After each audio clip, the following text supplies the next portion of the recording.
కుంభమేళాకు వెళ్లిన హైదరాబాద్కు చెందిన వాళ్లు మధ్యప్రదేశ్ జబల్పూర రోడ్డు ప్రమాదంలో చనిపోయారు. ట్రావెల్ బస్సును ట్రక్కు ఢీకొట్టడంతో 7 స్పాట్లోనే మృతి చెందారు.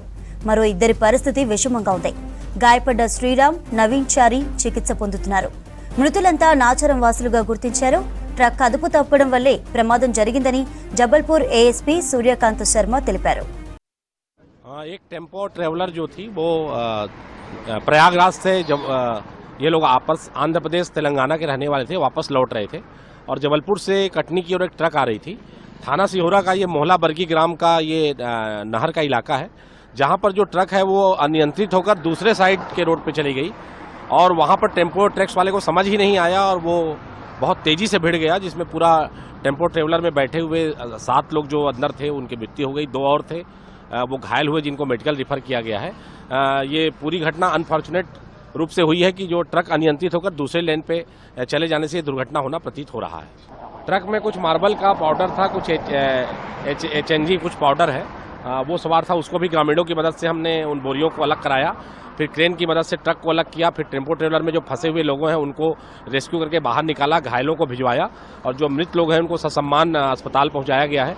मर्ग पंचायतनामा की कार्रवाई की जा रही है, पोस्टमार्टम किया जा रहा है। परिजनों से दूरभाष पर संपर्क हो गया है, वो लोग वहाँ से चल दिए हैं और 10-15 घंटे के भीतर यहाँ आ जाएंगे और तब जो है वो पोस्टमार्टम के पश्चात जो डेड बॉडी है उनको सुपुर्द की जाए। ये थाना सिहोरा से 7 किलोमीटर कटनी की तरफ जब हम आते हैं तो ये मोहला बरगी ग्राम का ये नहर है। ट्रक जो थी वो जबलपुर से कटनी तरफ जा रही थी और टेम्पो ट्रक जो था वो कटनी से जबलपुर की ओर जा रहा था और बीच ठीक नहर में ट्रक के अनियंत्रित होकर दूसरी दिशा में आ जाने से टेम्पो ट्रेवलर वाले को ज्ञात ही नहीं था कि उसकी लेन में विपरीत दिशा की कोई गाड़ी आ सकती है और बहुत अनफॉर्चुनेट तरीके से ये ट्रक सामने आ गई और वो ब्रेक भी नहीं लगा पाया और सीधे जा भिड़ा, जिससे ये घटना होना प्रतीत हुआ है। ये तो पूरी तरह 4 लेन है और बीच में काफ़ी जगह है और अगर डिवाइडर होता तो ट्रक अपनी साइड रुक जाता, लेकिन चूंकि डिवाइडर नहीं था और ये ओपन स्पेस था तो ट्रक जो है अपने लेन को पार करके दूसरे ఇదే విషయానికి సంబంధించిన మరింత సమాచారాన్ని మా ప్రతినిధి అనిల్ అందిస్తారు. కుంభమేళ వద్ద జరిగిన ఘటనలో భాగంగా ఏదైతే నాచారంకి సంబంధించిన విషాదం చోటు చేసుకుందో ప్రెసెంట్ నాచారం దగ్గర ఉన్న వాళ్ళ ఇంటి వద్ద అయితే మనం ఉన్నాము. ఈ 9 మందిలో కూడా మొత్తం 7 మంది అక్కడికక్కడికే చనిపోయినట్టుగా కూడా మనకు తెలుస్తుంది. అయితే ప్రెసెంట్ అయితే ఈ గాయపడిన బాలకృష్ణ కావచ్చు, అదేవిధంగా ఈ ఎవరైతే నవీన్ చారి ఉన్నారో నవీన్ చారి కూడా ప్రెసెంట్ ట్రీట్మెంట్ అయితే తీసుకుంటున్నారు. దీని గురించి మాట్లాడడానికి మనతో పాటు వాళ్ళకి సంబంధించిన బంధువులు అయితే ఉన్నారు, వాళ్ళతో మాట్లాడే ప్రయత్నం చేద్దాం. మీకు వీళ్ళందరూ కూడా ఎలా తెలుసు, అంటే మీ ఫ్రెండ్ సర్కిల్ అని తెలుస్తుంది? మేము 5 ఫ్రెండ్స్ సార్. యాక్చువల్గా మేము 5 కలిసి ఎటు పోయినా మేము 5 పోతాం.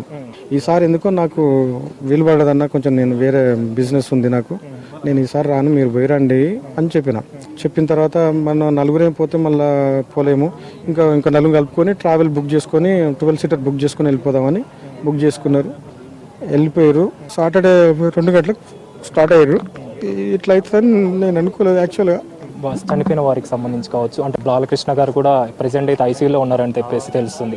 సో వీళ్ళందరికీ సంబంధించి ఇప్పుడు బాడీలు ఎప్పుడు వచ్చే అవకాశం ఉంది? అదేవిధంగా బాలకృష్ణ గారికి సంబంధించి సమాచారం ఏముంది?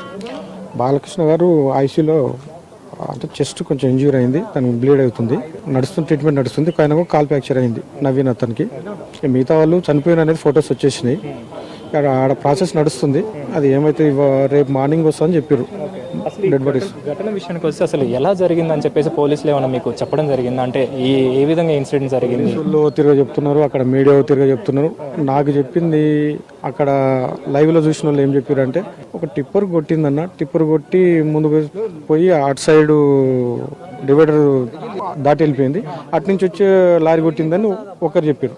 జరిగింది ఇది. అంటే బాడీలు ఎప్పుడు వచ్చే అవకాశం ఉంది? ప్రాసెస్కి సంబంధించి కావచ్చు, అధికారులు ఏం చెప్తున్నారు, రాజకీయ నాయకులు కూడా కావచ్చు, ఏం చెప్తున్నారు?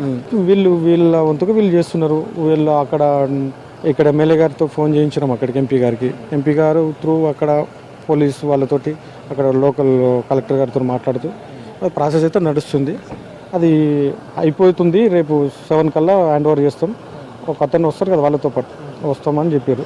అది ఇంకేమైందని కొద్దిసేపట్లో తెలుస్తుంది. వీళ్ళ ఆక్యుపేషన్ విషయానికి వస్తే వీళ్ళందరూ కూడా ఏమేమి వర్క్ చేస్తుంటారు? అంటే బాలకృష్ణ గారి విషయం కావచ్చు, మల్లారెడ్డి విషయం కావచ్చు, వీళ్ళందరూ కూడా ఏం పనులు చేస్తుంటారు? అంటే మల్లారెడ్డి, నేను, సంతోష్, రవికుమార్, మేము 5 దోస్తులం. మేము చిన్నగా ఒక ఆఫీస్ పెట్టుకున్నాం, ఆ ఫ్రెండ్స్ షాప్ ఫ్రెండ్స్ అని. మేము ఎటు పోయినా మేమే వెళ్తూ ఉంటాం. ఎవరి బిజినెస్ సపరేట్ ఎవరి వాళ్ళకు ఉన్నాయి. కంబైన్డ్గా మేము ఒకటి పెట్టుకున్నాము. బాలకిషన్ అన్న వాళ్ళ కొడుకు యుఎస్లో ఉంటాడు. కొంచెం మంచి మనిషి.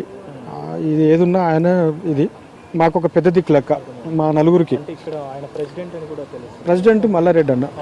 మేము 5గురం. బాలకిషన్ షాప్ చూసుకుంటాడు.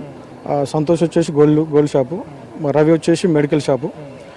నేను వచ్చేసి ట్రావెల్స్ లోకల్ కేబుల్ ఆపరేటర్ని.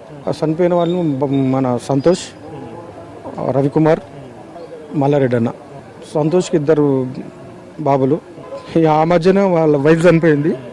తర్వాత ఇదో దురదృష్టం. మల్లారెడ్డి ఒక బాబు మిల్క్ ఇక్కడ కాలనీ ప్రెసిడెంట్. ఆయనకు తెలిసిన సేవలు ఎన్నో చేశాడు. మంచి వ్యక్తి. ఈ ఘటన విషయానికి వస్తే చనిపోయిన వాళ్ళ బాడీలు ఎక్కడ ఉన్నాయి అన్నారు. అదేవిధంగా ఈ ట్రీట్మెంట్ పొందుతున్న వాళ్ళు ఎక్కడ ట్రీట్మెంట్ తీసుకుంటున్నారు? జబల్పూర్ సర్కిల్ హాస్పిటల్ ఏదైతే ఉందో అక్కడనే ఉన్నాయి ఆ బాడీస్. పంచనామా వాళ్ళకు ప్రాసెస్ నడుస్తుంది. ఈ ఇన్సిడెంట్కి సంబంధించి వాళ్ళ బంధువులు చెప్తున్న వివరాల ప్రకారం రేపు 7 గంటలకి ఈ బాడీకి సంబంధించి కావచ్చు వచ్చే అవకాశం ఉంటుందని చెప్పేసి కూడా చెప్తున్న పరిస్థితి. అయితే దీనికి సంబంధించి ఇప్పటికే ఈ విషయం తెలియడంతో తెలంగాణ ప్రభుత్వం సీఎం రేవంత్ రెడ్డి కూడా దీని మీద ఈ విషయంలో దిగ్భ్రాంతి వ్యక్తం చేశారని చెప్పాలంటే ఇక ఈ చర్యలకు సంబంధించి అంటే ఈ ఘటనకు సంబంధించి సీఎం రేవంత్ రెడ్డి కూడా ఈ బాడీల విషయానికి కావచ్చు ట్రీట్మెంట్ పొందుతున్న వారి పట్ల కూడా తగిన చర్యలు తీసుకొని త్వరగా ఈ సత్వర చర్యలు చేపట్టి ఆ బాడీలని తీసుకొచ్చే విధంగా అదేవిధంగా ఎవరైతే ట్రీట్మెంట్ తీసుకుంటున్నారో ఈ ట్రీట్మెంట్ తీసుకున్న వాళ్ళకు కూడా సరైన వైద్యం అందించే విధంగా చర్యలు తీసుకోవాలని చెప్పేసి కూడా ఇప్పటికే సీఎం రేవంత్ రెడ్డి కూడా తెలిపిన విషయం. కెమెరా పర్సన్ శ్రీకాంత్తో అనిల్, V6 న్యూస్, హైదరాబాద్.